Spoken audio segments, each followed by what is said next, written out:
Tonight on Conversations with the Culture, we're having the conversation with Will and Erica Jefferson. This is Orlando's real estate up-and-coming power couple. And I'll be talking with this husband and wifepreneur duo, giving our listeners, you, all the insights to building wealth, your credit, and plugging that generational wealth gap. Tap into the culture. You want to join us for the conversation.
Tonight on Conversations with the Culture, we're having the conversation with Will and Erica Jefferson.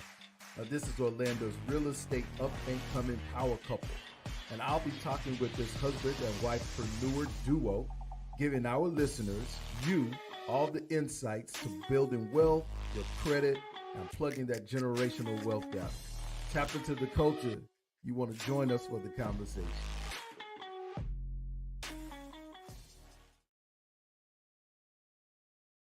Yo, what's up, ladies and gentlemen? Welcome back to another edition of Conversations with the Culture. Now, y'all know exactly how we do it here. We talk about those controversial things that people just don't like to talk about, especially when it deals with those post-pandemic church believers and how the church is being run. But we also want to give you all some great information. We don't just want to talk about what's going on in the church, because we can always see that. We go to church every Sunday, those of us who are believers. If we don't go to church every Sunday, we're watching it on YouTube, surfing channels, going from one channel to another, trying to find the happiest church, the most shouting church. But tonight, ladies and gentlemen, I have special guests that are coming in tonight. Tonight is a very, very good show. It's very insightful, very informative. And I want to introduce you all to our guest on tonight. Ladies and gentlemen, put your hands together for Mr. and Mrs. William Jefferson. What's up, y'all? Hello. How's it going? It's good. It's good. It's good. How y'all doing? Doing pretty good. Just living a dream. Listen, living the dream. Y'all look like y'all living the dream. I just want to put this out there. Forewarning, we do have 3 littles, and they are very active. I'm going to apologize for any noise you may hear. And no, they don't have to apologize for that, because I was going to let them know not only are y'all power and a husband and wife, but you are a mom, a father, and a motherpreneurs. So we know that there are little ones back there in the background. So we're going to talk about that too. So that's on the agenda. So ladies and gentlemen, I want you all to sit back and listen and chime in on tonight, because it's very important, this information that we're going to be talking about. And I just want to take a few moments to welcome my guests. Well, first of all, before I do that, I want to ask you guys, how was y'all's day today? It's pretty good. Yeah, Good. It's pretty good. Yeah, busy, but good, you know. Oh, busy is a good thing. Always a good thing, man. Always a good thing. So first, what I want to do is take a moment to introduce you both. Will, can you just let the people know who you are, where you're from, and then we'll go with Erica. Yeah, so I'm Will Jefferson, William Jefferson. I'm originally from South Florida, West Palm Beach to be exact. I currently work as a director of a nonprofit here locally. I'm the director of community projects for a nonprofit that specializes in diversity equity, inclusion, social justice research. Okay. Also doing credit repair through Jay's Credit Solutions, me and my wife. And then I'm a realtor, real estate professional. Awesome. Awesome. Awesome. Thank you so much for that intro. And Miss Erica. So I am originally from Milwaukee, Wisconsin. Go Packers. Go Bucks. I moved to Orlando in 2009. I came here working for Disney. I did a college internship, and then I just decided to stay. I got my degree from UCF in hospitality management, and I got into real estate back in 2019. So just been doing real estate since then and working alongside my husband in the credit repair business. That's good. That's good. Now, here's the thing that I think everybody know. I've known Will and Erica for quite a number of years, and now when I first met Erica and them, I would say that I was on the struggle bus. We was on the struggle end of things. Yeah. We all know about the struggle bus. We were on the struggle bus for a minute trying to figure out, now, what do I do with my life, my career? I remember when you worked for a brief moment. I don't know how long it was, but I think it was Avis. Or was it Enterprise? Enterprise. Yep. Okay, Enterprise. I remember when you got that job, you were so excited. I was excited in the beginning. It was their because they had like this track where it was a management program, so you could work your way up to a manager fast. So I was thinking like, okay, this should be easy. Enterprise work you like a Hebrew slave. That's what I heard. Like, this is not for me. You sell hoop dreams. Any Enterprise people that might be working, hook us up. No bad blood, but had to go. Yeah, we use them when we need them. We'll use them when we need them, but we don't want to make that our forever career, right?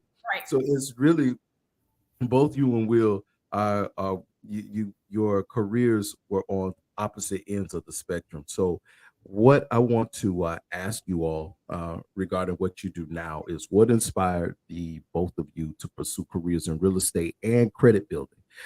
Because I want to you all to explain what was the defining moment, or was there a series of events that led you into the area that you currently work in now? So initially, I got to a point where I was just tired of working a 9 to 5. That's the odyssey there, right? I wanted to do something that I love and enjoy, which I really enjoy helping people reach goals, things like that. And I was pretty familiar with real estate because I sold timeshare years back as well. So they got out the room. It's all right. It's all right. Yeah. So yeah, for me, real estate was just about helping people, but I wanted a job that could help me really be my own boss, right? I needed the flexibility. I was pregnant with my second child, and I needed that flexibility to also be a stay-at-home mom. I wanted something that can help me get potential income growth and then be my own boss, something that was flexible. And I said, I think real estate is it. So I went and I took the class exam. That was the first step. And then I went and sat for the state exam, and that's where I started my career. The good thing is with credit repair, it was around the same time we started credit repair, but credit repair started slightly before real estate. With credit repair, William kind of got that vision one day, and he sat down and told me about it. Like, hey, I got this vision. Like, let's put it together.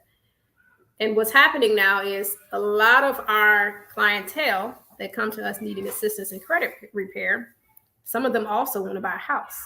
So credit repair became the pipeline, right? Like my brother over here.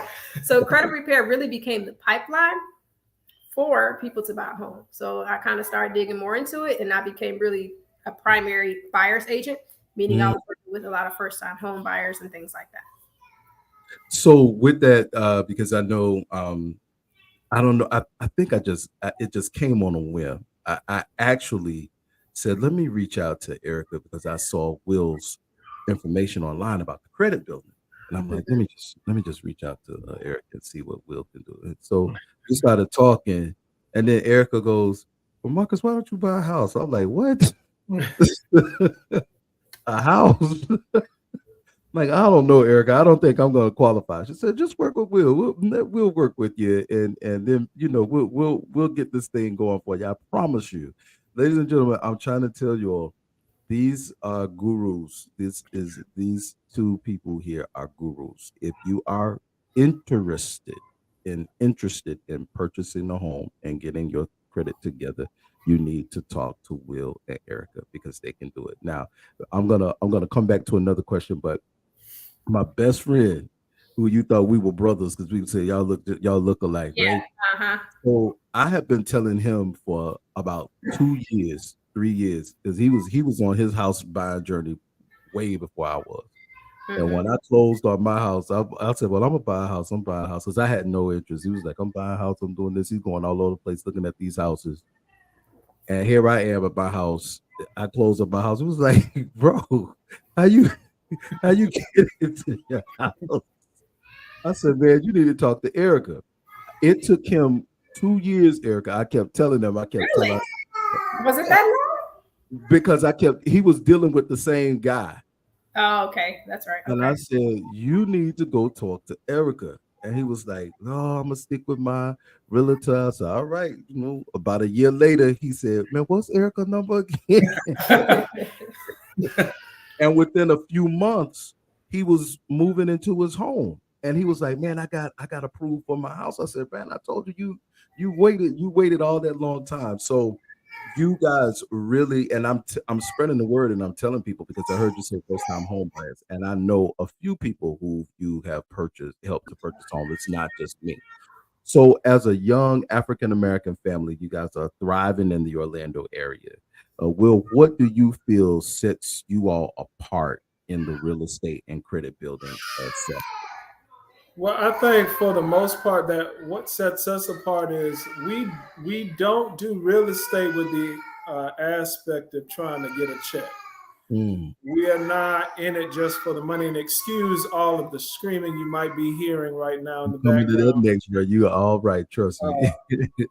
But we literally got into this market with the idea of reconciling relationships and spiritual relationships, Mm, emotional relationships very with good. people that we come in contact with. For so many home ownership, you've heard no, or you don't even try because you feel like my past, my credit is not worthy. I can't really recover from this. So we got into this just so that we can change that narrative.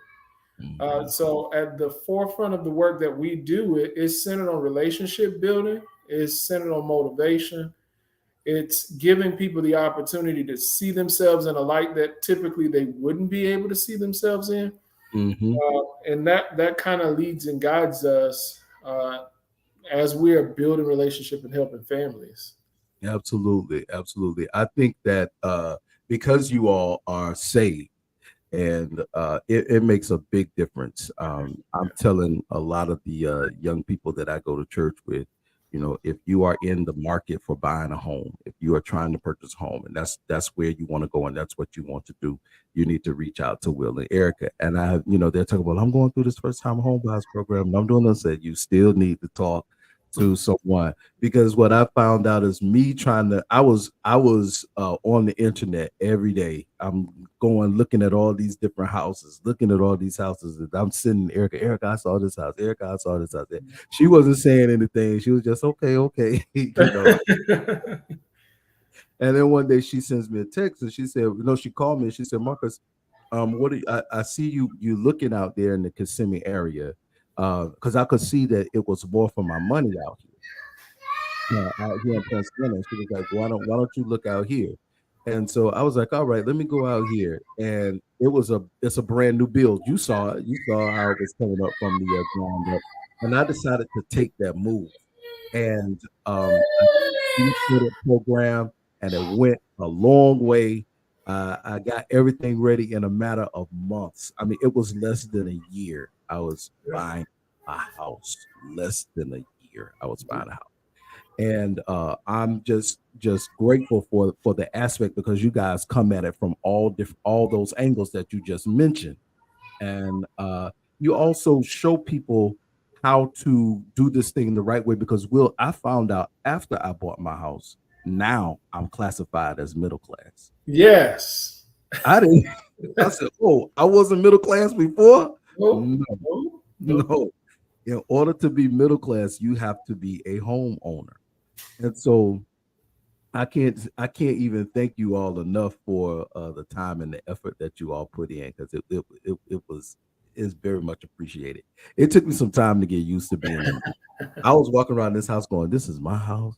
Yeah. Doesn't it feel good? It did. It did. Yeah. It took me about a year to get used to it. Yeah. Really, it did.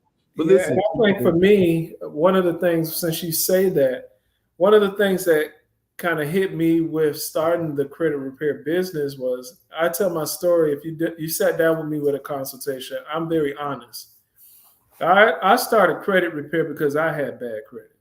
mm, I literally, and I'll go on the record as saying that my lowest credit score was a 416. And I tell people when they're in our consultation, like, you're not talking to people that have not had situations where they've had bad credit. Now, my wife, she's the exception to the rule, right?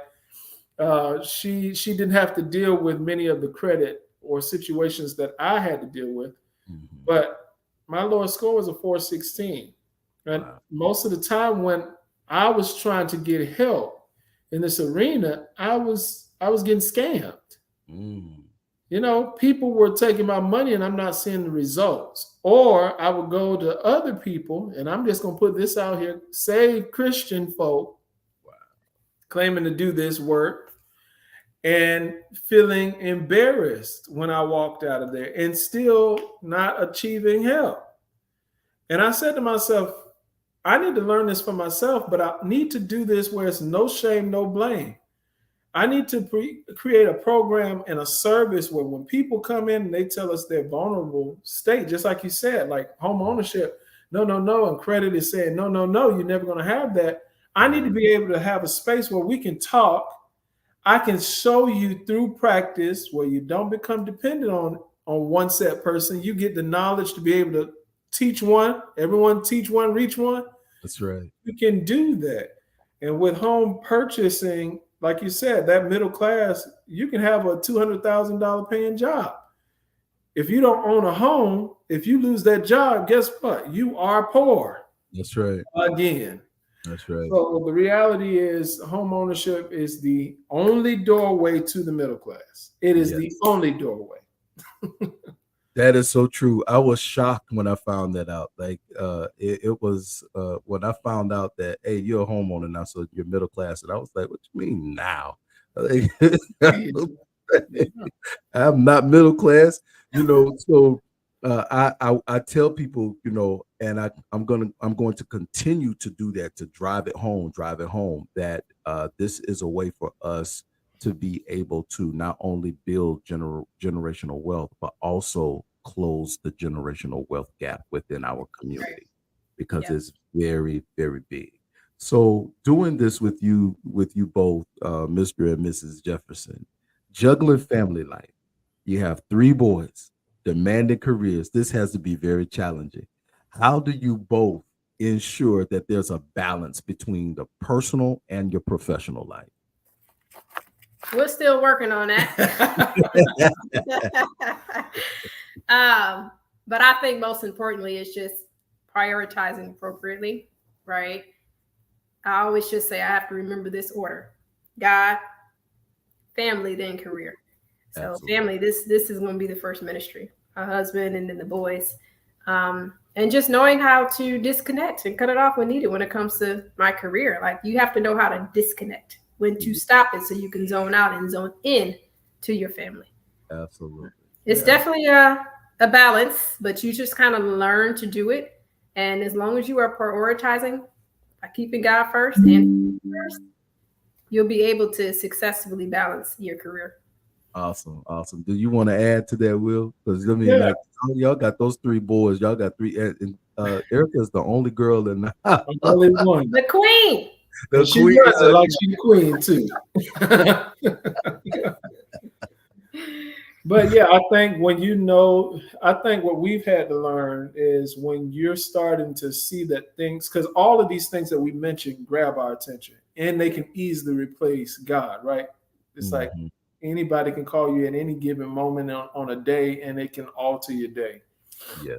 Problems are rising through conversations, and we are committed to our clients, so it weighs on us. So it's times where we have to say to one another, like, it's time to press pause. Yeah. Mm.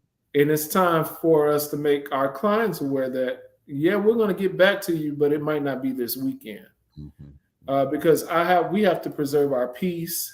We have Yes. to also have space for us to unwind and relax. Yes. And truth be told, y'all don't want to see the crabby side of us. Like y'all don't want to be confronted with that. It ain't pretty yet. So Listen, we all got some Peter tendencies. We all. yeah. So it's just learning to know when to cut it off. Yeah. Yeah, absolutely, absolutely. One of the mothers in the church, I love her dearly. She called me Peter the other day. She said I'm her Peter. Yeah, I went to a place the other day. She was like she had to pull me by the arm. I said, let me do this. Let me do this. But later on, I got back and I apologized. She said, it's all right. She said, I realized that there are sometimes you just gotta let it loose and you let it loose. She said, but you my Peter, you my Peter. I said, so are there any specific cultural or generational traditions that you incorporate into your business approach with people? Because I know you serve everyone, but when it relates to this community, are there any generational traditions that you incorporate into the business approach?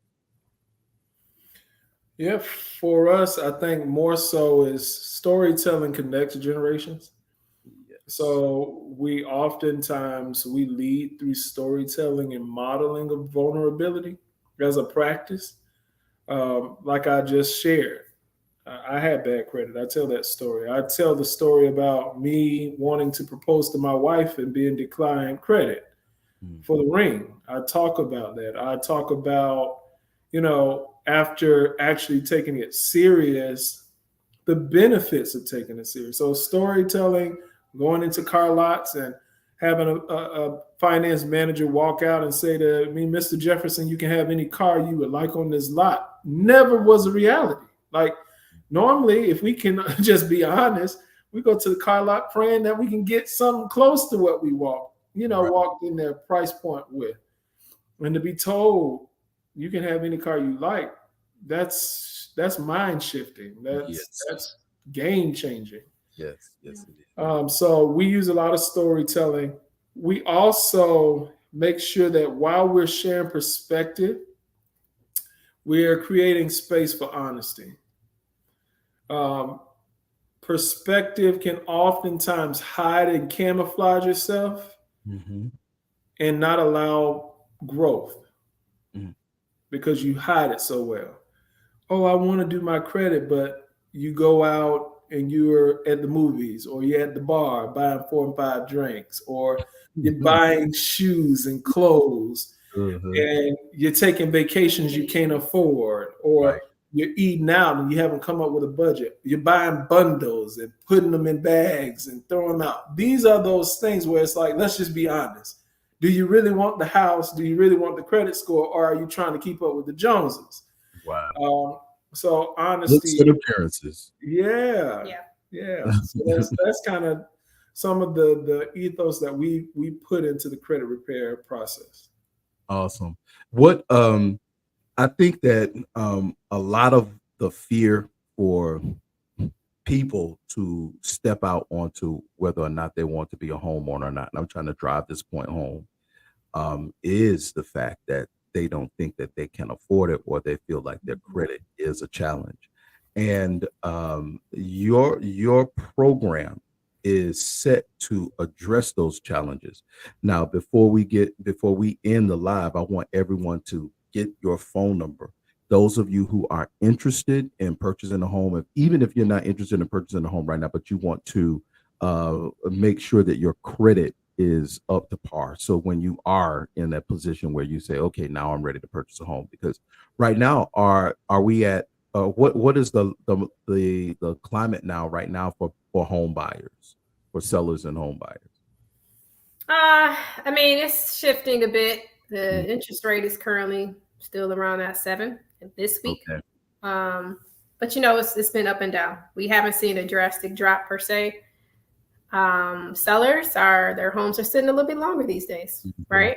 Buyers are able to ask for seller concessions and things like that we couldn't do around this time last year. So definitely a shift. The buyers, there are not a whole lot of them just due to the current interest rate, but there's still some out here because the reality is we don't know what's going to happen in the future. You rather start building equity now. That's right. That's yeah. right. That's one thing I noticed when I purchased my house. I started getting these letters like, okay, the equity in your house is this, the equity in your house is that. People try. I'm like, no, oh, go ahead and get this. You can pull this out of your house. And I was like, oh, no, right now. I can't tell you all when I bought this house, and still now, I've been in the house. I think I'm going on 3 years now. And people are still coming to the house, knocking on the door, trying to sell me stuff, trying to sell me water filters and this. Now I did, y'all. I did get the solar panels. Oh, did you? Okay. How's that working for you? Let me tell you, it is actually working very good. Now that first year, I was like, y'all tricked me. I was mad. Because I had two bills. I had a bill from them and a bill from the power company. Now, so this is a year now that I've been doing it. And the solar panels, I pay $75 a month. And I do get a bill from Duke, but it's like $10. Oh, really? Okay. Yes. So once you get past that year, you see the Once you get past that year, you do see the benefit. And at the end of the year, they give you a credit. So you can either take it as a check or you can put it towards your bill or whatever, for the next 5, 6, 7, 8 months. And so it was, I didn't get it at first, but I get it now. And it's actually very good. It's actually very good. So, and of course, when we first started coming out here and I saw the houses, I said, everybody out here got solar panels. What's going on out here? And now I understand why, because Duke slapped, they put a sledgehammer to your head, on that power. But many people, one of the things that many people believe that real estate is one of the most, and I do now, it's one of the most tangible assets for wealth building. Now, in your experience, what are some of the most common misconceptions people have about diving into the real estate market? Listen, there's always going to be these myths out here, right? I'm just going to name two that are very common. You need 20% down, 20% down payment. That's a misconception. You don't need a 20% down payment at all. There's different programs. FHA and conventional are the typical programs out here, even with VA, right? If you were in the carry it all, which you used. But you're going to be looking at 3.5%, either 5 or 3%, or there's so many different programs out here, down payment assisted programs. You can literally walk in with a 0% down payment, still separate from your closing costs, but you don't need a 20% down payment. The 20% down payment is good if you have the money to put down and you want to eliminate your home insurance, right? Because if you have 20%, it eliminates the mortgage insurance. But many people think, oh, I got to have 20% to put down on a house. That's not the case. The other one is you don't have to have a stellar, excellent credit score to get into a home. You want good credit, right? You want decent credit. You want fair credit, but it doesn't have to be over 700. Okay. Now the credit score is going to dictate where your interest rate falls. So the higher, the better. But you can get into a home with 600, 620, 640 we always recommend when we're working with our clients in credit repair, get to a 640 because it just looks better, right? It looks more promising to the lender. Plus, that opens up the door for different down payment assistance programs. Most of them require a 640. Oh, awesome. Awesome. Awesome. So that is something that I've heard people say a lot. Like, you got to put a whole bunch of money down. You got to put a whole bunch of money down. Now I think I didn't put anything down, if I remember correctly. So, because with you, no down payment, right, for a VA Right. loan, but then the builder was running a program, so they gave you an incentive. Sure So I did. think the only thing you had was your escrow. That's it. That's it. which That's is it. beautiful. So the Yeah. incentives. So this is another thing. You have to know what you want to purchase, because if you want to go into new builds, like you said, an incentive is an easy way to cover your closing costs once down payment is paid for. So you can purchase. You just have to know what you want to do, and you need to have people that are knowledgeable in the field to help coach you through the process. Too Yeah. many people, and I'm going to say this, and I hope you share this, make a meme of this. I hope you replay this over and over. I'll cut We have this. to learn to go to people that will help us versus discrediting realtors from our class, social groups, racial backgrounds. Mm-hmm. You and how can I say this nicely? If I say it You nice, said they'll just say it. We just Just gotta say we have to put more trust and resources in our community. mhm. Asset-based community development, the theory of that says that in your community, you have realtors, you have people that are tested and tried, but you have to give them an opportunity. You have to seek them out. Mhm. It irks me a little bit when I look and I'm like, why did you choose this person? And then we get the phone call and they say, well, they messed up this loan for me, or these people have taken me for a joyride. can you help me? Can you help me now? Why didn't you come to me Well, before you drove in a car? Like, let's be real. yeah. So it's just having honest conversations with people. That's a very, very valid point. Ladies and gentlemen, honest conversation. And that's what when I talked with Will, he laid everything out on the table. I was actually embarrassed because Will, I had not used credit in a long time, like for a number of years. So when Will called me, he was like, Marcus, I pulled your credit report. He said, you got zero. None. Absolutely none. I said, zero. Is that even possible? Yes. And I was like, oh my God, what did I do? He said, no, he says, it's just that you have not used credit in such a long time, and your profile has laid dormant for so long, for all these years. Because I always did everything with cash. After I got divorced, I was using everything cash. I didn't want to pay for it. I didn't want credit on nothing. And so he said that's why. But within a matter of weeks, it just started going up. It just started going up. It just started going up. But he laid out a plan for me, and he said, "Which one? Let's talk about what you're looking at, and what you have, and the plan that you want." And he laid out a plan that I felt was best for me, and it did work. It absolutely did work, and I stuck to that plan. I think I'm still on it. Thank God. I do get a lot of credit card offers. I decline them. I get I get credit card offers in the mail every day, emails, and it already approved. And I said, no, I'm not gonna do it. I'm not gonna do it. A new Marcus, you qualify for a new credit card. This, and I don't do it. But so the plan did work for me. And so I want to encourage people to make sure that if you are interested in getting your credit right, and you also want to purchase a home, Will and Erica Jefferson are your duo. So listen, with areas like Orlando that are booming or growing, and when I say booming, I'm talking about growing, right? The Central Florida area, all around Florida. How does a young family identify the best investment opportunity, especially in this competitive market? How would you direct them? I would say first and foremost, market research, right? Explore and do your research. Target thoroughly. Okay. Different investment strategies. I would say decide on what type of investment you're looking for, because there's a bunch out here. Are you looking for a fix and flip? Are you looking for a rental property? Are you looking for a condo? Are you looking for Airbnb, commercial? So decide on that. And location.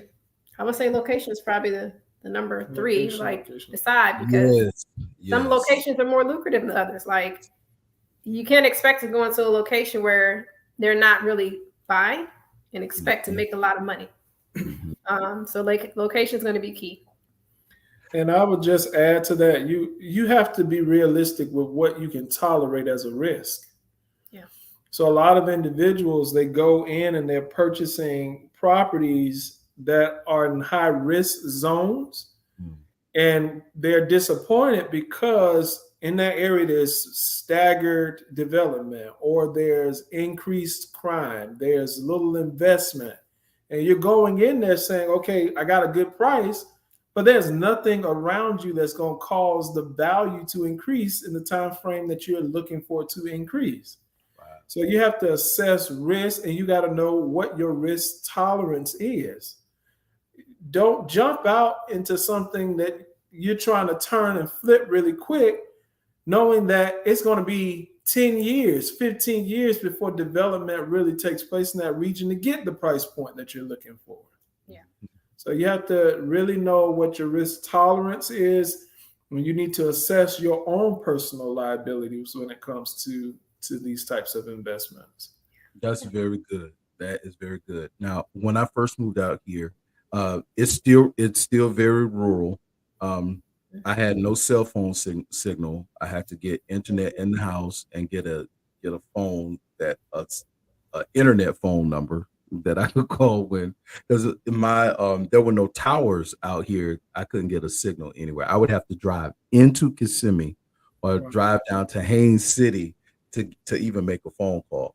But since then, things have changed, and it's growing out here. Mhm. Oh, Yeah. yes. It's really growing. It's still very country, still very rural. It's still very Trump out here. It is, it's really crazy, but I like the area. And one thing that was pointed out to me was like, listen, now Marcus, when you move out here, this is going to be your home. This is where your life is going to be. And I told Eric, I said, no, I'm going to be driving over to church. Really? That drive, I was like, wait. I told you it gets old. Erica was right. I was like, I am not coming to Orlando. It's like I have to plan. When I get ready to go to Orlando, it is a planned trip. I don't just jump in the car and drive to Orlando. Right. It's on the agenda for the week. I know I got to go there Sunday, so I'm planning for it. But I had no idea. Like, so it's when you purchase your home, make sure that you know that is where you want to be. I knew that I wanted to be out here. I did know that when I got out here. I just did not expect what I expected, because or the commute. But it has become better because there was really like only two ways in, and I found so many other routes that I could go now, Erica. I Good. found Good. I found so many other inroads, Yeah. but it still take me the same time to get. Oh, I bet. I Still bet. take the same time. So, what strategies? I'm going to ask y'all a different question. So, given the cultural importance of community and legacy, these are things that we're talking about, and this is something that we've been talking about on the show, Conversation with the Culture, for a long time. Within the African American community, how do you see real estate playing a role in preserving and enhancing that legacy for future generations? What does that look like? I love that question. Yeah. You want to take it, or you want? No, go ahead. So real estate is very important because let's just get down to the wealth gap component of this. Mm-hmm. In order for us to preserve our heritage, we need it to last longer than lifespan. Real estate does that. Yes. Real estate allows us to keep heritage, history, legacy moving forward when our ancestors pass on. It's very important that we start to internalize this. And the statistic is our counterparts, Caucasian Americans in this country, own houses at about 76% own their homes. It has grown recently. It used to be around 26%, but now it's about 40% of African Americans own their home. That's a huge disparity. It is. If we were to bring this even closer to our neck of the woods in Florida, 77% own their homes, which are our white counterpart, white American, Caucasian, compared to about 27.9%. That's crazy. It's a big difference. So when we talk about legacy and preserving heritage, what are you preserving if you own nothing? Mm-hmm.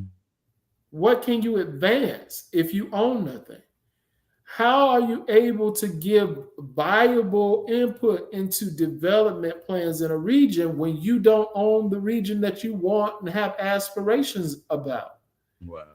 We have to teach individuals to stop renting, because you're paying, in most cases today, you will probably be paying more than what a normal mortgage would be, even with the rates influxed as they are. Yeah. Versus paying yourself. And this is something that we talked about, and I even shared it with you. Home ownership is your own personal account. That's even right. though you're paying it to the bank, every time you pay that note, interest and principal, it's like you're creating a savings account for yourself, because once it's paid back, guess what? The whole pot, the whole value of the home is yours. Mm-hmm.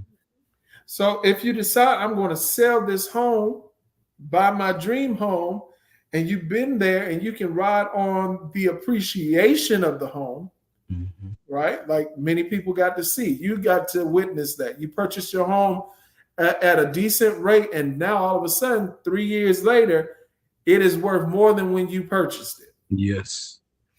Yes. Considerably more than what you purchased. Yes. That's that equity. So when you sell, you literally come out 50, 60, 100,000, $200,000 more in your pocket, Mm-hmm. versus the renter that comes out of a house after being there 4 years. You might get lucky to get your security deposit back after they take their fees out. Right. Right. Right.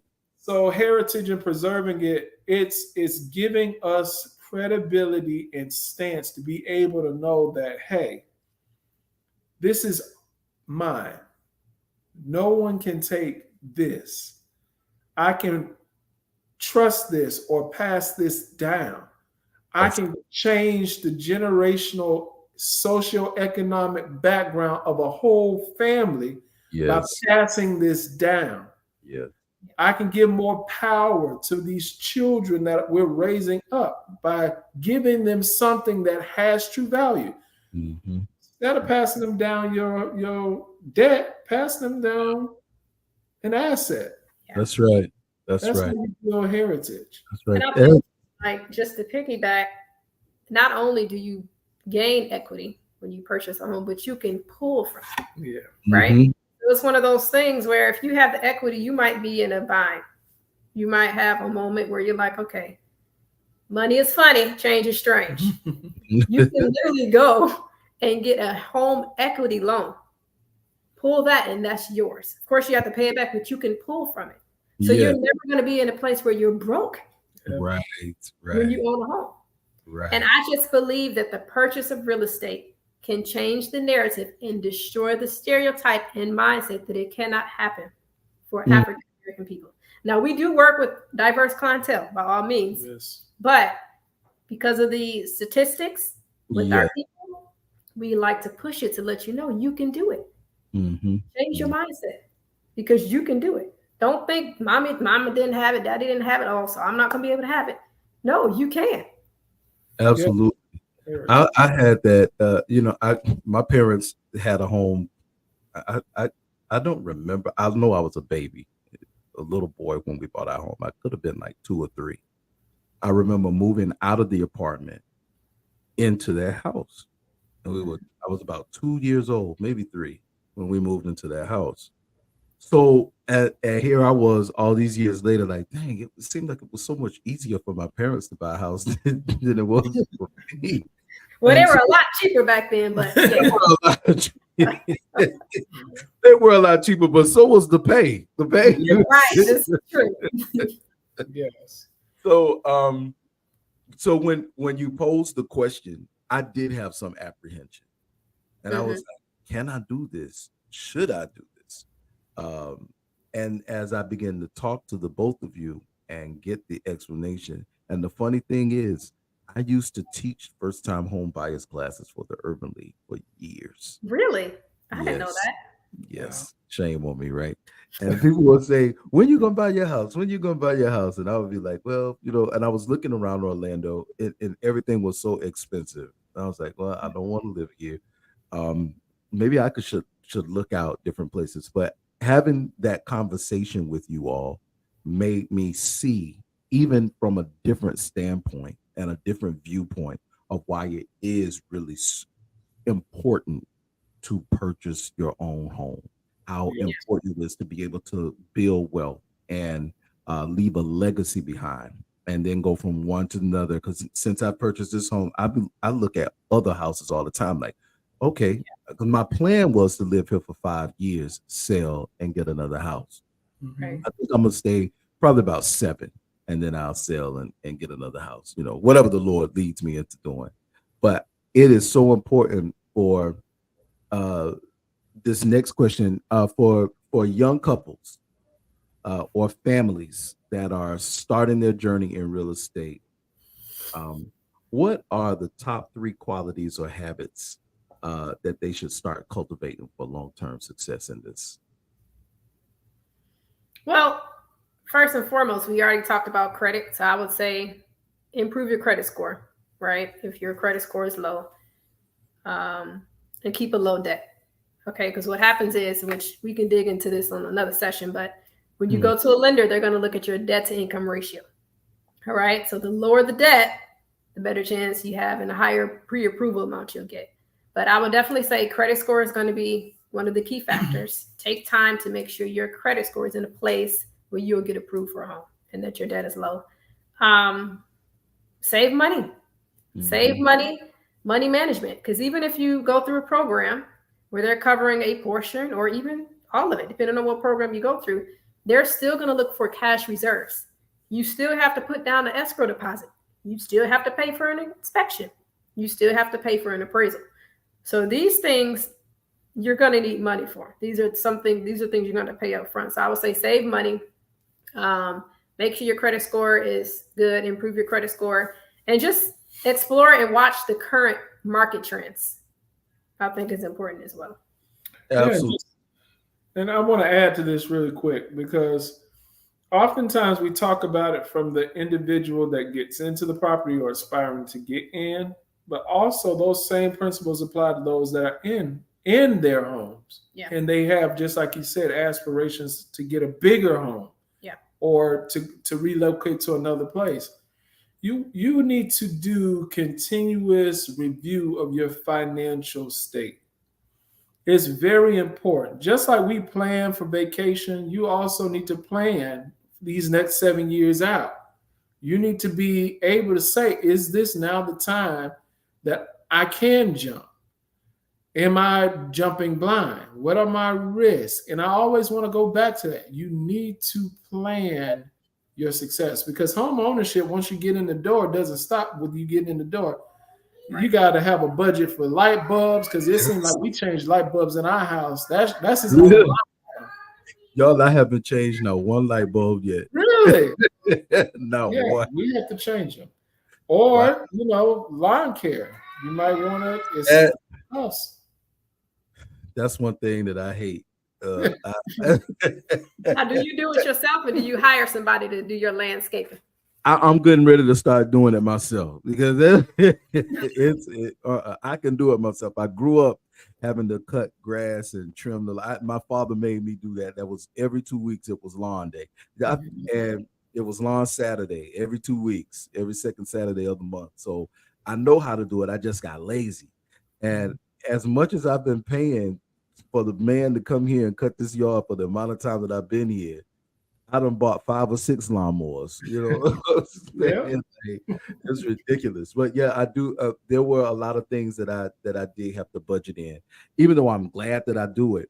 But I had to budget in. The way these, I guess I don't have to change because I'm not in every room all the time, but y'all got kids and stuff in You it. got a new construction too, though. I got a new So construction. I wouldn't expect you to have to change your bulb anytime soon. I promise you, I haven't changed not one light bulb. All these, I haven't, and with this, the recessed lights in the living room, I'm gonna have to get a ladder, so I might need to call somebody to come because I ain't getting up there to change the light bulb. But definitely putting those things that I did budget those things out. Looking at a whole lot of different things that I had to do, but it really wasn't that much. I think I took for granted on some things that living in an apartment complex, you can always call and the Right. maintenance people will come and do this. But when you're in your home, it's on you. on So you. it is on you. And so you do have to take into account. I do appreciate that. I know Will didn't want to give up his refrigerator. He looked at it. We went into the garage. Will was standing there looking at his refrigerator. Contemplating, boy, I tell you. Oh, that was a hard decision, Lord. Yeah, come on. Give up that refrigerator, and it looks good in my house too. All my appliances are black, so this black refrigerator just goes well with it. But once you get into your home, and I think people just they will they'll be responsible about it because it's theirs. It belongs to you. And I'm gonna bring you all back because we're coming to the end of the show. I want to bring you all back on so that you all can talk more about this building black wealth and building the credit and the credit repair and the real estate. Shed some light before you all go, because we often hear stories about people who have had to rebuild their credit. And William, you talked about this just in brevity already, but shed some light because what are some of the common pitfalls that you all see that lead to credit degradation, and give the people some tips on how to avoid that? Yeah. So the first thing, and if I wish I had a balloon here, I would pop it, right? Because that's the sentiment of it. We have to stop trying to find alternatives that really don't build your credit, right? So there are programs out here that say, oh, sign up for this, pay a monthly subscription, make a monthly payment, and we'll give you this history. You can do that for free. Why would you pay to do that? You can build your history 1 month at a time by getting yourself positioned to get a credit card. Another thing, there's this thing called trade lines, and we can get deeper in that in a different conversation because that's a whole nother conversation by itself. So there's a way where you can assess, there's credit, you can build your credit through forms of trade line. My auntie cousin once removed, she can put me on something, and can I do it that way? Well, yeah, but let's talk about the auntie. Like, you have to go a step left. Just because people can add you to a credit card doesn't mean that they themselves are in a healthy financial place or a strong credit system for themselves. Anytime that somebody adds you to something and they themselves are dealing with medical bills, collections, job instability, and they're not paying it, guess what? Whatever you added to affects your credit when something drops. We have to do deeper level research. Another thing that I would always say, we have to really learn what it is to know how to work with credit. Credit is not free money. Credit is a loan with some high interest. Yes, sir. Say it again. It's high interest. You have to know some key components to your credit. 35% of it is based off of your payment history. You have to know two things when dealing with credit cards. You need to know your due date and you need to know the payment billing cycle end date. I've heard that. For example, you hit a credit card and it has a $500 limit, you pay down $500. But then on your due date, you worked up 500, you pay it down on your due date, great. You can't take that credit card tomorrow because you paid down 500 and you have the money to spend and run out to eat and get a $300 bill. Because what will report if that billing cycle date is still open is what you spent, not what you paid. Oh, wow. People need to understand that credit, you have to have a deep understanding of it.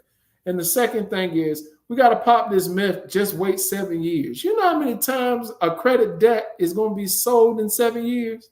A lot. And does it start all over again when It it's sold? starts all over again. Hear that, ladies and gentlemen? When you go into debt and your credit is sold to another company, that 7-year period starts all over again. All over again. Wow. So we have to really educate ourselves on that. Oh, I'm going to just wait till it fall off. You're going to be waiting till the second coming of the Lord because they're going to make sure that they're going to keep selling this debt. So just stay away from those practices. Stay away from the lies of credit repair. There's a lot of myth out here. Yeah. And get you somebody that really can yield results. Like, stop just, you see these little numbers on the side of the road. Don't go and call all these little random numbers on the side of the road. Identity theft is real. There are a lot of fraudulent companies out here. We've had clients say, oh, I went and did something and I wish I would have never done it. They went and called one of these little numbers, gave all their social, all their ID, and before you know it, they got furniture being purchased in their name, leased apartments in their names. That's how people take advantage of folks. So do your research, and when you think you know enough, research some more. Wow. Are you serious? Oh, yes. Oh, It my happens all the God. time. Oh, my God. I had no idea. Ladies and gentlemen, we have been enlightened by this interview tonight. And I guess William and Erica Jefferson, they have really given us a lot of information. They're going to come back. We're going to have them back. Tell them before you go, how do they contact you for credit and how do they contact you for real estate?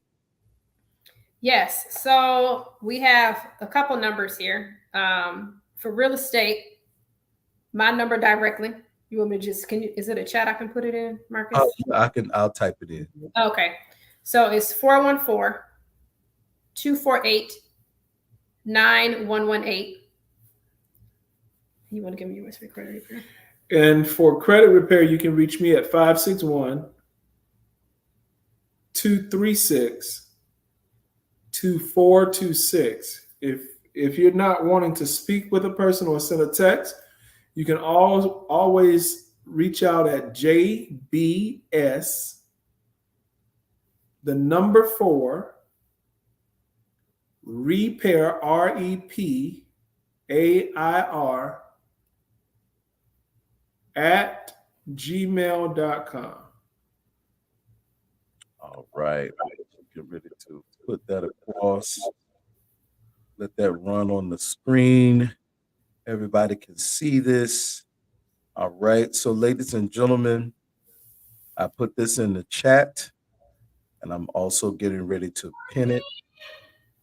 And I am going to show this so that everybody can see this. 414-248-9118 real estate. That's Miss Erica Jefferson, and 561-236-2426 for credit repair. You can also email Will at JBS, the number 4, repair. So that's JBS repair, REPAIR, at gmail.com. All right, ladies and gentlemen, make sure that you reach out to Will and Erica Jefferson. They can help you get started on your credit. They can help you get into your home if you are interested. Because I know a lot of you are out there wondering if you can actually purchase a home. A lot of you out there are wondering, are you able to?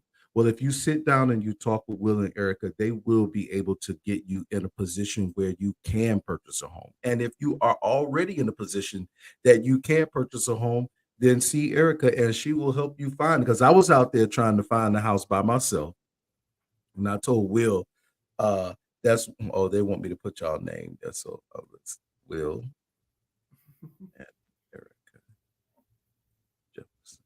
All right, ladies and gentlemen. So in the chat, you also have the name Will and Erica Jefferson. All right. So that's Will and Erica Jefferson and their phone number and their email. All right. And I'll make sure that I do put that out there. You'll see more and more of this. We'll do cut clips of this and post it on Facebook so everybody can see. But you need a realtor. You need a realtor because you're trying to get out there like I was trying to do and find all these houses by myself, and I was out of my league. I was out of my league. It's like, And the key, Marcus, is a trustworthy realtor. yes, Because somebody who has keen market knowledge, somebody that you can trust, somebody who has active listening, effective communication. Mm-hmm. I think for us, and I don't even know if you talked about this when I stepped away with the kids, but what makes us different is it's relationship driven. So we build relationships with our client.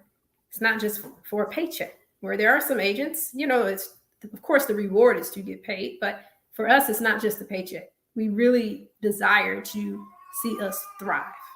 And that's what's important. And you know what? Throughout this whole entire interview, you all never bigged up yourself. Y'all always said, find you someone. Now you did point out the qualities that the people should be looking for, but you never did focus solely on yourself. It's like go to Will and Will never go to Erica.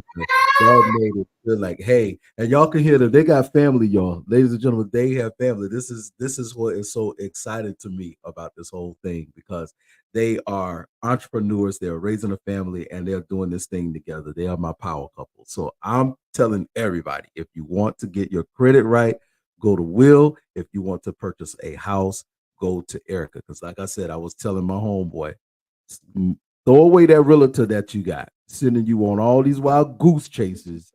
And you've been trying to buy this house for 2 years, and I'm sitting in my house closed on it. You coming up from Orlando to visit me and looking at my house and low-key jealous. But it was good because it was motivation for him. Yeah. It was motivation. And there's some other people in the chat that I have told to go to you guys and to now that they are hearing and seeing your faces and they're hearing it for themselves, it's like bringing what I was saying more and more to light. So you all are going to be hearing from a lot of these different people. So I'm going to make sure that I share this information. So once again, ladies and gentlemen, once again, that's Will and Erica Jefferson. And you can reach them at 414-248-9118 is displayed on the screen, and 561-236-2426, as well as JBS for repair at gmail.com. I know y'all got to go and take care of those kids because it's getting late and it's about time for them to go to bed. Oh, yes. 8:15 is their bed.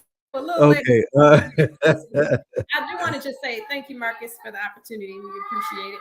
It's always nice connecting with you. You're so welcome. You're so welcome, my brother and sister. I love y'all so much. I think that what you all are doing is great, and I want people to get the exposure to see what Black people are doing in Orlando and what we are trying to do to make people enhance their living. So let's give it up for Will and Erica Jefferson. We're gonna see y'all on the next go round. I surely do thank you all for coming, and I'll talk to y'all later. Okay.